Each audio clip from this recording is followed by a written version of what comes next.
Eu saúdo você com a paz do Senhor Jesus. Que bom que você está aqui comigo. Está preparado para começar mais uma semana aqui de leitura diária? Eu acredito que sim. Então feche os seus olhos e vamos iniciar com oração como de costume. Senhor meu Deus e meu Pai que está nos céus, maravilhoso é o teu nome. Estamos, Senhor, iniciando mais uma semana por tua infinita graça e misericórdia sobre nós. Que a presença do teu Espírito Santo seja constante, Senhor, conosco, nesse propósito para o qual o Senhor nos chamou. Nos ajude, Deus, nos capacite, nos dê da sua graça. O Senhor é bom, é poderoso, é fiel, santo é o teu nome. Perdoa os nossos pecados, as nossas falhas, Senhor, os nossos defeitos. Que o teu Espírito Santo venha e faça a obra em nossas vidas todos os dias. Abençoe meu irmão e minha irmã que está aqui comigo para mais um dia aqui de propósito. Que o Senhor continue conosco hoje, amanhã e sempre em nome de Jesus. Amém? As nossas leituras diárias de hoje estão em Ezequiel capítulos 10, 11 e 12, Salmos 83, João capítulo 4. Então Ezequiel capítulo 10 diz assim: A glória de Deus afasta-se do templo. Olhei e vi algo semelhante a um trono de safira sobre a abóbada que estava por cima das cabeças dos querubins. O Senhor disse ao homem vestido de linho: Vá entre as rodas por baixo dos rubins. Encha as mãos com brasas ardentes apanhadas de entre os querubins e espalhe-as sobre a cidade. Enquanto eu observava, ele foi. Ora, os querubins estavam no lado sul do templo quando o homem entrou e uma nuvem encheu o pátio interno. Então a glória do Senhor levantou-se de cima dos querubins e moveu-se para a entrada do templo. A nuvem encheu o templo e o pátio foi tomado pelo resplendor da glória do Senhor. O som das asas dos querubins podia ser ouvido até o pátio externo, como a voz do Deus Todo-Poderoso, quando ele fala. Quando o Senhor ordenou ao homem vestido de linho: Apanhe fogo do meio das rodas, do meio dos querubins, o homem foi e colocou-se ao lado de uma roda, no meio do fogo que estava entre os querubins. Um deles estendeu a mão, apanhou algumas brasas e as colocou nas mãos dos homens vestidos de linho, que as recebeu e saiu. Debaixo das asas dos querubins podia-se ver o que se parecia com as mãos humanas.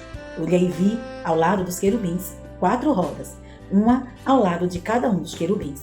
As rodas reluziam como berilo. Quanto à sua aparência, eram iguais e cada uma parecia estar entrosada na outra. Enquanto se moviam, elas iam em qualquer uma das 4 direções que tomavam os querubins.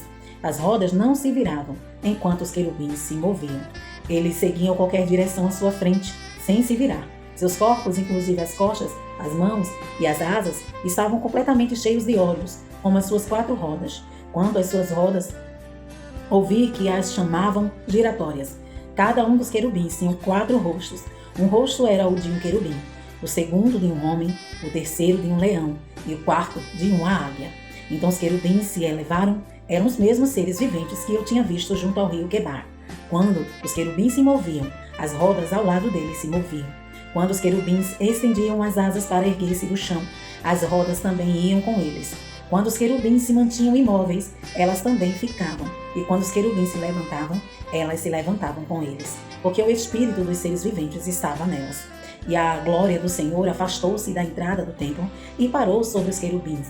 Então eu observava, os querubins estenderam as asas e se ergueram do chão, e as rodas foram com eles. Eles pararam à entrada da porta oriental do templo do Senhor, e a glória de Deus de Israel estava sobre eles. Esses seres viventes eram os mesmos que eu tinha visto debaixo do céu, debaixo do Deus de Israel, junto ao rio Quebar, e percebi que eles eram querubins. Cada um tinha 4 rochas e 4 asas, e debaixo de suas asas havia o que parecia mãos humanas.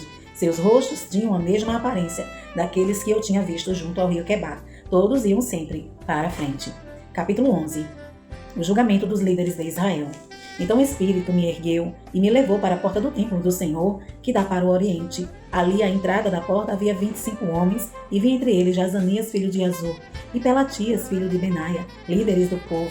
O Senhor me disse: Filho do homem, estes são os homens que estão tramando o mal e dando maus conselhos nessa cidade. Eles dizem: Não está chegando o tempo de construir casas? Esta cidade é uma panela e nós somos a carne dentro dela. Portanto, profetize contra eles. Profetize, filho do homem. Então o Espírito do Senhor veio sobre mim e mandou-me dizer: Assim diz o Senhor, é isso que vocês estão dizendo, ó nação de Israel. Mas eu sei que vocês estão pensando. Vocês mataram muita gente nesta cidade e encheram as suas ruas de cadáveres. Portanto, assim diz o soberano o Senhor: os corpos que vocês jogaram nas ruas são a carne, e esta cidade é a panela, mas eu os expulsarei dela. Vocês têm medo da espada, e a espada é o que trarei contra vocês. Palavra do soberano o Senhor: eu os expulsarei da cidade, e os entregarei nas mãos dos estrangeiros e os castigarei. Vocês cairão à espada, e eu os julgarei na fronteira de Israel. Então, vocês saberão que eu sou o Senhor. Esta cidade não será uma panela para vocês, nem nas fronteiras nem vocês serão carne dentro dela, e eu os julgarei nas fronteiras de Israel. E vocês saberão que eu sou o Senhor, pois vocês não agiram segundo os meus decretos, nem obedeceram às minhas leis, mas se conformaram aos padrões das nações ao seu redor. Ora, enquanto eu estava profetizando, Pelatias, filho de Benaia, morreu. Então prostrei-me com o rosto em terra e clamei em alta voz: Ah, soberano Senhor, destruirás totalmente o remanescente de Israel. Essa palavra do Senhor veio a mim: Filho do homem, seus irmãos, sim, seus irmãos que são seus parentes, consanguíneos, e toda a nação de Israel, são aqueles de quem o povo de Jerusalém tem dito: eles estão longe do Senhor. É a nós que essa terra foi dada para ser nossa propriedade. A promessa da volta de Israel. Portanto, diga: assim diz o Senhor, o soberano, o Senhor: embora eu os tenha mandado para terras muito distantes entre os povos, e os tenha espalhado entre as nações, por breve período tenho sido um santuário para eles nas terras para onde foram. Portanto, diga: assim diz o Senhor, o soberano: eu os ajuntarei dentre as nações e os trarei de volta das terras para onde vocês foram espalhados, e lhes devolverei a terra de Israel. Eles voltarão para ela e retirarão todas as suas imagens repugnantes e os seus ídolos detestáveis. Darei a eles um coração não dividido e porei um novo espírito dentro deles. Retirarei deles o coração de pedra e lhes darei um coração de carne. Então agirão segundo os meus decretos e serão cuidadosos em obedecer às minhas leis. Eles serão o meu povo, eu serei o seu Deus. Mas quanto àqueles cujo coração está afeiçoado às suas imagens repugnantes e aos seus ídolos detestáveis, farei cair sobre a sua cabeça aquilo que eles têm feito. Palavra do soberano Senhor. Então os querubins, com as rodas ao lado, estenderam as asas, e a glória do Deus de Israel estava sobre eles. A glória do Senhor se levantou da cidade e parou sobre o monte que fica a leste dela. Então o Espírito de Deus ergueu-me e em visão levou-me aos que estavam exilados na Babilônia. Findou-se então a visão que eu havia tido e contei aos exilados tudo o que o Senhor tinha me mostrado. Capítulo 12. O exílio simbolizado. Veio a mim essa palavra do Senhor: Filho do homem, você vive no meio de uma nação rebelde. Eles têm olhos para ver, mas não veem, e ouvidos para ouvir, mas não ouvem, pois são uma nação rebelde. Portanto, filho do homem, arrume sua bagagem para o exílio e durante o dia, à vista de todos, parta e vá para outro lugar. Talvez eles compreendam, embora sejam uma nação rebelde. Durante o dia, sem fugir aos olhares do povo, leve para fora os seus pertences arrumados para o exílio. À tarde saia como aqueles que vão para o exílio, e que os outros o vejam fazer isso. Enquanto eles o observam, faça um buraco no muro e passe a sua bagagem através dele. Ponha nos ombros, enquanto o povo o estiver observando, e carregue-a ao entardecer. Cubra o rosto para que você não possa ver nada do país. Pois eu fiz de você um sinal para a nação de Israel. Então eu fiz que você ordenasse. Eu fiz o que me foi ordenado. Durante o dia levei para fora as minhas coisas, arrumadas para o exílio. Depois à tarde fiz com as mãos um buraco no muro. Ao entardecer saí com a minha bagagem, carregando-a nos ombros à vista de todos. De manhã recebi esta palavra do Senhor: Filho do homem, acaso aquela nação rebelde de Israel não lhe perguntou o que você está fazendo? Diga-lhes: assim diz o soberano, o Senhor. Esta advertência diz respeito ao príncipe de Jerusalém e toda a nação de Israel que está ali. E diga-lhes: eu sou um sinal para vocês. Como eu fiz, assim lhes será feito. Eles irão para o exílio como prisioneiros. O príncipe deles porá sua bagagem nos ombros ao entardecer e sairá por um buraco que será escavado no muro para ele passar. Ele cobrirá o rosto para que não possa ver nada do país. Estenderei a minha mão, a minha rede para ele, e ele será apanhado com meu laço. Eu o trarei para a Babilônia, terra dos caldeus, mas ele não haverá, e ali morrerá. Espalharei aos ventos todos os que estão ao seu redor, os seus oficiais de todas as suas tropas, e os perseguirei com a espada em punho. Eles saberão que eu sou o Senhor, quando eu os dispersar entre as nações e os espalhar pelas terras. Mas pouparei uns poucos deles da espada, da fome, da peste, para que nas nações aonde forem, contem todas as suas práticas repugnantes. Então saberão que eu sou o Senhor. Essa palavra do Senhor veio a mim. A sua comida, filho do homem, trema enquanto come a sua comida e fica arrepiado de medo enquanto bebe a sua água. Diga ao povo do país, assim diz o Senhor, o soberano, acerca daqueles que vivem em Jerusalém e em Israel. Eles comerão sua comida com ansiedade e beberão sua água desesperados, pois tudo que existe em sua terra dela será arrancado por causa da violência de todos os que ali vivem. As cidades habitadas serão arrasadas e a terra ficará abandonada.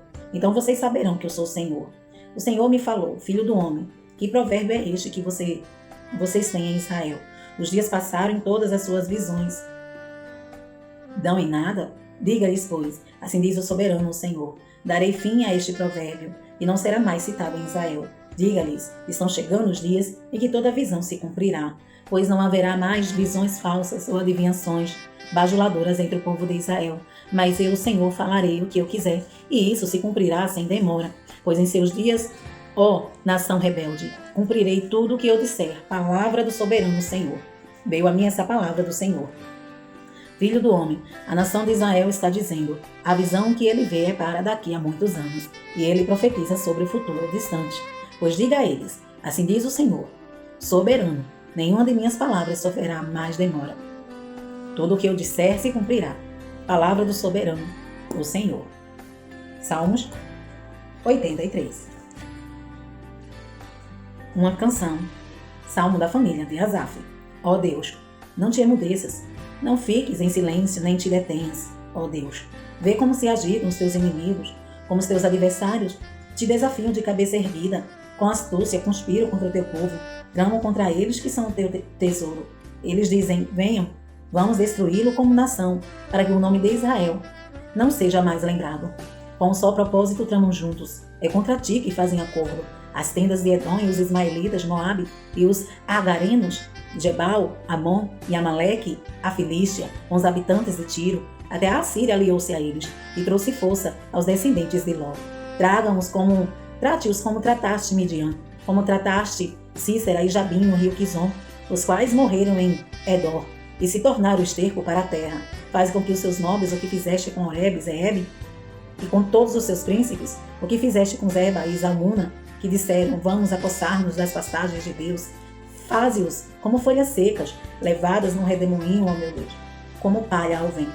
Assim como o fogo consome a floresta e as chamas incendeiam os montes, persegue-os com teu vendaval e aterrorizam com a tua tempestade, cobre-lhes de vergonha o teu rosto, até que busque o teu nome, Senhor. Sejam eles humilhados e aterrorizados para sempre.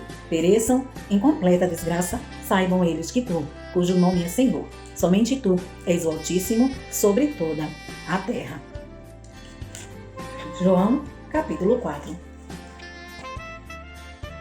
Jesus conversa com uma samaritana. Os fariseus ouviram falar que Jesus estava fazendo e batizando mais discípulos do que João. Embora não fosse Jesus quem batizasse, mas os seus discípulos. Quando o Senhor ficou sabendo disso, saiu da Judéia e voltou uma vez mais a Galileia. Era-lhe necessário passar por Samaria. Assim, chegou a uma cidade de Samaria, chamada Sicar, perto das terras que Jacó dera a seu filho José. Havia ali o poço de Jacó. Jesus, cansado da viagem, sentou-se à beira do poço. Isto se deu por volta do meio-dia. Nisso veio uma mulher samaritana tirar água. Disse-lhe Jesus, dê-me um pouco de água. Os seus discípulos tinham ido à cidade comprar comida. A mulher samaritana lhe perguntou, como o Senhor, sendo judeu, pede a mim, uma samaritana, água para beber, pois os judeus não se dão bem com os samaritanos. Jesus lhe respondeu, se você conhecesse o dom de Deus e quem lhe está pedindo água, você lhe teria pedido e ele lhe teria dado água viva. Disse a mulher, o Senhor não tem com que tirar água e o poço é fundo. Onde pode conseguir essa água viva? Acaso o Senhor é maior do que o nosso pai Jacó, que nos deu esse poço, do qual ele mesmo bebeu, bem como seus filhos e seu gado? Jesus respondeu, quem beber desta água terá sede outra vez, mas quem beber da água que eu lhe der, nunca mais terá sede. Ao contrário, a água que eu lhe der se tornará nele uma fonte de água a jorrar para a vida eterna. A mulher lhe disse, Senhor, dê-me dessa água, para que eu não tenha mais sede, nem precise voltar aqui para tirar água.